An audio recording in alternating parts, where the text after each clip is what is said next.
Hello. అన్న నమస్తే అన్న. నమస్తే, చెప్పు వేణు. అన్న బాగున్నారా అన్న?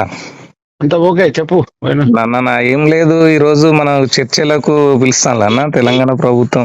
మరి ఈ రోజు రేపటి నుంచి సమ్మె కదా ఈ రోజు పిలవచ్చు, 99% చర్చలకు పిలిచే ఆస్కారం ఉంది.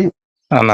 మన పరిగి ఎమ్మెల్యే కూడా రామ్మోహన్ రెడ్డి గారు కూడా ఉదయం చెప్పిండు, ఉమ్, ఈ రోజు మధ్యాహ్నం చర్చలు ఉంటాయి రావాలి అని చెప్పిండు. అంటే అధికారికంగా చెప్తే వస్తామన్నా అని అంటే, అధికారికంగానే రవాణా శాఖ మంత్రి చెప్పిండు, ఉమ్, మధ్యాహ్నం పోదాం మీ జేఏసీ వాళ్ళందరూ ఉండని అని చెప్పిండు ఉమ్, అని మాకు చెప్పిండు. అంటే సరే అని అన్నాము. కానీ ఉమ్, మనకు కూడా ఆ, పిలుస్తారు కాబట్టి పిలిచే వరకు ఆగుదామని మనం కూడా ఆగినాం. చాలా మంది కార్మిక లోకం అంతా ఎదురు చూస్తుంది అన్న, ఆర్టీసీని ప్రభుత్వంలో విలీనం కావాలి, 2 ఆహా. పిఆర్సీలు కావాలి. చాలా ఆ, మంది ఆ, చాలా నమ్మకం ఉన్నది తెలంగాణ ప్రభుత్వం మీద. యాక్చువల్ అదే. గా ఎన్నికలలో కూడా చాలా మంది ప్రచారం చేసినాం కాంగ్రెస్ ప్రభుత్వం రావడం కోసం, కుటుంబ సభ్యులతోటి. ఆ, మా అవును. బతుకులు మారుతాయి, పిల్లల భవిష్యత్తు మారుతుంది అనే ఉద్దేశంతో తెలంగాణ ప్రభుత్వం కాంగ్రెస్ ప్రజా ప్రభుత్వాన్ని తీసుకురావడం జరిగింది అన్న. దయచేసి అవును. మీరు ప్రభుత్వ పెద్దల దగ్గర కంపల్సరీ ఆర్టీసీని ప్రభుత్వంలో అపాయింటెడ్ డేట్ కంపల్సరీ ఇప్పించి, మిగతా 2 పిఆర్సీలు కూడా ఇప్పిస్తే మీకు జీవితాంతం రుణపడి ఉంటారు కార్మిక లోకం అంతా. యా. మీరు జేఏసీ పెద్దలుగా దాన్ని కొద్దిగా చొరవ తీసుకొని మీరు కంపల్సరీ వాళ్ళతోటి మాట్లాడి పరిష్కరిస్తారని మేము నమ్ముతాను అన్న. లేదు, ఈ విషయం ముఖ్యమంత్రి గారు కూడా స్వయంగా 2 సార్లు నేనే కలిసిన. ఒక ఆ, జేసీ కాకముందు కూడా ముందే కలిసిన, అడిగినా, చెప్పిన ఆ, ప్రభుత్వంలో విలీనం డిమాండ్ ఉంది అని అంటే, ఆ, అప్పుడు ఆర్థికంగా కొద్ది ఇబ్బంది ఉన్నది, ఏమన్నా ఎఫెక్ట్ అవుతుందేమో, కొద్దిగా టైం తీసుకొని చేస్తాం, మీ ఆర్టీసీ ఖచ్చితంగా చేస్తాం అని చెప్పిండు. కానీ ఉమ్, అందుకనే మనం దాదాపు 1.5 సంవత్సరం ఆగినాం ఇప్పటివరకు కూడా. మరి ఉమ్, ఇప్పటికి కూడా మనం ఏమనుకుంటాం అంటే, ఏదైతే గతంలో ఉన్న కేసీఆర్ మనం నాశనం చేసిండో, ఆర్టీసీని చేసిండో ఆ విషయము ముఖ్యమంత్రి గారికి తెలుసు, రాష్ట్ర రవాణా శాఖ మంత్రికి కూడా తెలుసు, మనం స్పష్టంగా చెప్పినాం. అవును, కానీ అవును, ఇప్పుడు ఇప్పుడు కూడా మనం ముఖ్యమంత్రి ఉమ్, గారికి రిక్వెస్ట్ చేస్తూ మనం చెప్తున్నాం. ఎందుకంటే ఉమ్, అనుకుంటే ముఖ్యమంత్రి అనుకుంటే పెద్ద సమస్య కాదు. అవును, అయితే ముఖ్యమంత్రి గారు కొన్ని ఆర్థిక ఇబ్బందులు ఉన్నాయని చెప్తున్నాను. మనం ఏమంటున్నాం అంటే, ఆర్థికమైన ఇబ్బంది ఆ, ఆ, ఎక్కువ పడదు అని కూడా చెప్పినాం. ఎట్లా పడదు అంటే, మీరు మహాలక్ష్మి స్కీమ్ కి ఏదైతే ఇస్తున్నారు, ఆ, నెలకు 300 కోట్లు ఇస్తారు. ఆ ఉమ్, 300 కోట్లు ఉమ్, అసలు ఈ ప్రభుత్వంలో విలీనం చేసినా మీరే ఉమ్, జీతాలు ఇస్తారు కాబట్టి 300 కోట్లు ఇవ్వాల్సిన అవసరం లేదు ప్రభుత్వం. అవును, అది మీకే మిగులుతుంది అని కూడా చెప్పినాం. మొన్న రవాణా శాఖ మంత్రి కూడా చెప్పినాం. ఆ, ఆ, సో ఆ, సాధ్యమైనంత వరకు ఉమ్, మరి సమ్మె జరగొద్దంటే, ఈ యొక్క సమస్యలు పరిష్కరిస్తే సమ్మె ఏం జరగదు. అవును, ఒకవేళ అవును, పరిష్కరించిన పక్షంలో ఇక మన గత్యంతరం వేరే ఉండదు. అవును, ఓ అవును, మనము ప్రేమతోటే అడుగుతున్నాం. అవును, మనము ప్రేమతోటి అడిగినప్పుడు మనకు ప్రేమగా ఆయన కూడా మనకి ఇవ్వాల్సిన అవసరం ఉంది. ఇప్పుడు ముఖ్యమంత్రి గారు కూడా స్పందించి మనం నిజంగానే అవును, ఉన్నాయి కదా అని చెయ్యాలి. అవును, అది చేస్తారని ఆశిస్తున్నాం ఇప్పటికి కూడా. ఎందుకంటే అప్పుడు ఉమ్, కేసీఆర్ మోసం చేసిండు, ఆ మోసం చేసినందుకే మనం ఉమ్, అందరము మరి రేవంత్ రెడ్డి గారికి మరి కాంగ్రెస్ కు సపోర్ట్ చేసినాం, గెలిపించుకున్నాం. ఉమ్, మనకు కూడా సంతోషం ఉంది. కానీ ఉమ్, ముఖ్యమంత్రి కూడా దాన్ని గ్రహించాలి. కొంతమంది ఎవడో చెప్తాడు, ఏదైనా రాజకీయం ఉందో లేకపోతే ఇంకోటి ఉందా అని చెప్తాడు. ఆయన కూడా ఉమ్, కొంతమంది చెప్పేటోళ్ళు ఉంటారు కదా. ఇప్పుడు ఉమ్, ఉమ్, ఎగ్జాంపుల్ అశ్వత్థామరెడ్డి పోయిండు, ఉమ్, ఎవడు చెప్పకున్నా పిలవకున్నా వాడు సమ్మె నోటీస్ ఇయ్యలేదు. ఉమ్, ఆయన పోయి ఆయన 2 ముగ్గురు నేసుకొని పోయిండు. ఆయన ఎంబడి ఒక్కొక్కడు కూడా లేడు ఆ యూనియన్ల. అవును, వాళ్ళను తోలుకొని పోయి ఉమ్, మరి ఏదో నేను ఇక సమ్మెను ఆ పాల్గొంటలేదు సమ్మెలో, ఇటువంటి ద్రోహం చేసే వాళ్ళు ఉన్నారు. ఇటువంటి వాళ్ళను అసలు ఉమ్, అసలు క్షమించదు. అప్పుడు యాక్చువల్ 2019 సమ్మెలో కూడా అశ్వత్థామరెడ్డి ఇట్లే చేసిండు. అవునవును, అప్పుడు రాజిరెడ్డి, అశ్వత్థామరెడ్డి, విఎస్ రావు ముగ్గురు కలిసి ఒక జేఏసీ వేసుకొని ఎవరిని అవును, చెప్పకుండా సమ్మె విడ్రా చేసి అవును, ఓ పెద్ద రాజకీయం చేసి అన్ని అవును, రాజకీయ పార్టీలను దింపి నేను అవును, సీఎం దింపుతా అది దింపుతా అని అన్ని రకరకాలు చెప్పిండు. అవును, అవును, అదేమైంది, ఫుల్ యాంటీ అయిపోయి ఉన్న యూనియన్ కూడా రద్దు చేసిండు. అవును, మరి ఆ పరిస్థితి ఏర్పడింది. కానీ ఇప్పుడు కాంగ్రెస్ ప్రభుత్వం అట్లా పోదు, అంత ఆ, చెడుగా నిర్ణయం తీసుకోదు. ఇంకోటి రేవంత్ ఉమ్, రెడ్డి గారు సమయస్ఫూర్తితో పనిచేస్తాడు. టైం చూస్తాడు, ఉమ్, బెదిరిస్తాడు. ఉమ్, ఇప్పుడు ఉమ్, ఓ టైంలో బెదిరిస్తాడు, కానీ మనం మన సమస్యలు కూడా పరిష్కరిస్తారు కదా, అది ఉమ్, కూడా మనం ఉమ్, అనుకుంటాం ఉమ్, కదా. ఉమ్, ఉమ్. ఒకవేళ మాకు కూడా అన్న. ఒకవేళ ముఖ్యమంత్రి గారికి మమ్మల్ని డైరెక్ట్ మేము మళ్ళీ ఒకసారి అవకాశం ఇస్తే ఆ, మేము ఇప్పుడు నేను 2-3 సార్లు నేను ఒక్కరు చెప్పిన. ఆ, ఇప్పుడు అందరం చేసే నాయకులతోటి మేమందరము వచ్చి మాట్లాడితే మీకు కూడా ఆర్థికమైన అంశం ఏమైనా ఉందా ఆ, అనేది మేము కూడా తెలియజేస్తాం కదా. ఇప్పుడు యూనియన్లు ఉన్నాయి, యూనియన్లో ఏమంటుంది, ఆ, ఆర్థికమైన అంశం కాదు కదా అవును యూనియన్లు. అవును కానీ ఇప్పుడు అవును. పని భారం ఉంది, ఆ, ఒక్కొక్కరు 15-16 గంటలు చేస్తున్నారు. ఆ, ఆ పని భారం తగ్గించాలి. అవును కొత్తగా అక్రమంగా సస్పెండ్ చేస్తుండ్రు, అవును రిమూవ్ చేస్తున్నారు. ఆ అవును. బ్రీత్ అనేది డ్యూటీ కోకుండా తాగిందని చెప్పేసి తాగక డ్యూటీ ఆ, కోకముందు ఎవరైనా అవును. ముందు చెక్ ఉమ్, చేసి ముందు సస్పెండ్ చేస్తారు. 100 1000 మంది ఉన్నారు వాళ్ళు. అవును అవును వాళ్ళు అవును. అసలు ఇప్పుడు రోడ్డు మీద ఉన్నారు. ఉమ్, ఉమ్, ఉమ్, ఓ, అంటే కాంగ్రెస్ ప్రభుత్వం చేయలేదని చేసింది. ఉమ్, ఉమ్, 2017 పే స్కేల్ చేసింది. ఉమ్, మనకు బాండ్ డబ్బులు వచ్చేది ఉంటే ఇచ్చింది. ఉమ్, స్టాఫ్ చిల్డ్రన్లకు ఒక 1000 మందికి ఉద్యోగాలు ఇచ్చింది. ఉమ్. కొన్ని చేసింది. కానీ అవును జటిలమైన చేయలేవు. అంటే ఇప్పుడు అవును ఏమైంది, జటిలమైన ఉన్నాయి. అవును అవును. ప్రభుత్వంలో విలీనం అనేది ఇంపార్టెంట్. ఇది అది మీరు మేనిఫెస్టోలో పెట్టిండ్రు. ఒకే ఒక అందుకని అడుగు అది దూరంలో. చేయాలని అడుగుతున్నాం మనం. ఆ, ఇప్పుడు అదే కాకుండా పే స్కేల్ ఇప్పుడు ప్రభుత్వంలో విలీనం చేసినాం అనుకో, ఆ, ప్రభుత్వ ఉద్యోగులతో సమానంగా వస్తే నువ్వు పే స్కేల్ ఇవ్వకుండా సరే సమానంగా ఉన్న జీతాలు ఇస్తే చాలు కదా. అవును అవును మళ్ళీ అవును. ప్రభుత్వ ఉద్యోగులకు జీతాలు ఇచ్చేటప్పుడు పెంచండి మాకు. ఇప్పుడు అవును. మాత్రం ఇప్పుడు ఎంత ఉందో అంత ఇచ్చేయండి.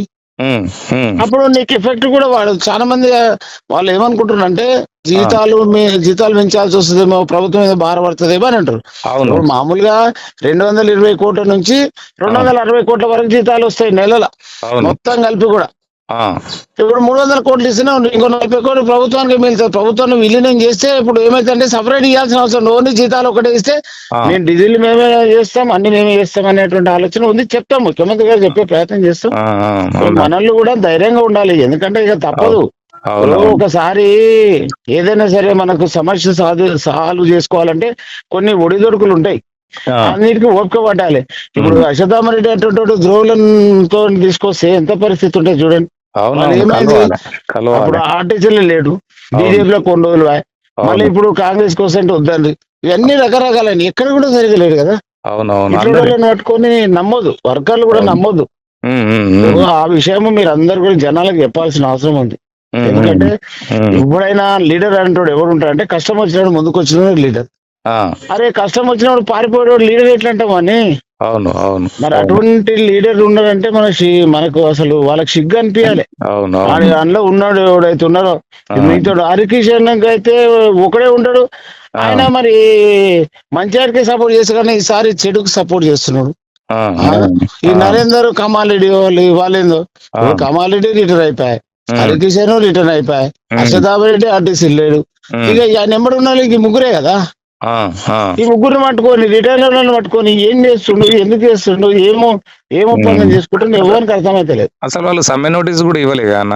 ఇవ్వలే సమ్మె ఇవ్వలే. నోటీసు. ఉమ్, వాళ్ళు కావాలని మేము అందరం కలిపి 7 తారీఖు ఇస్తామంటాడు. అంటే ఈయన ఉమ్, సమ్మె నోటీస్ ఇచ్చినప్పుడేమో సమ్మె చేద్దామంటాడు, అంటే ఉమ్, వేరే సమ్మె నోటీస్ ఇచ్చినప్పుడు చేయొద్దు అంటాడు. ఉమ్, ఎంత అంటే వీళ్ళకి ఏమైందంటే మా ఉమ్. మా మా ఉనికి పోతాడు. మొన్న మాట్లాడాం కదా జేసీ ఆ, మీటింగ్ లో. ఆ, ఆ, అశ్వత్థామరెడ్డి ఏంటంటే మా ఉనికి పోతుంది, ఆ, మేము సమ్మె నోటీస్ చేయకపోతే మరి ఇచ్చేయాలి. ఎవడవుతానండి మేము ఇవ్వదు ఆ, కదా.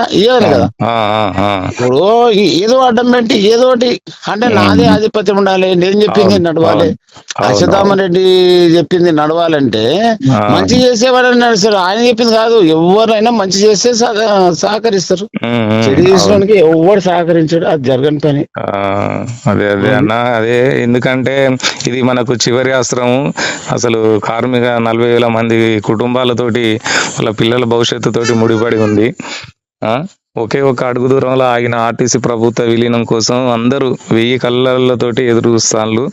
ఎందుకంటే ఈ రోజు చివరి రోజు కాబట్టి, మరి రాత్రి అర్ధరాత్రి నుంచి మొదటి డ్యూటీ నుంచి సమ్మెకి వెళ్తున్నాం కాబట్టిగా మరి దయచేసి అది ఏంటంటే మీరందరూ జేఏసీ నాయకులు అందరూ కలిసి మీరు ముఖ్యమంత్రి గారితో అయినా లేకుంటే ట్రాన్స్ఫర్ మినిస్టర్ గారితో అయినా అది ఏంటంటే ఒక విలీనంతో పాటు మిగతా సమస్యలన్నీ కూడా ఆర్థిక పరమైన అంశాలలో తక్కువ ఉన్నా అంటే చాలా వరకు 80-90% లేవు.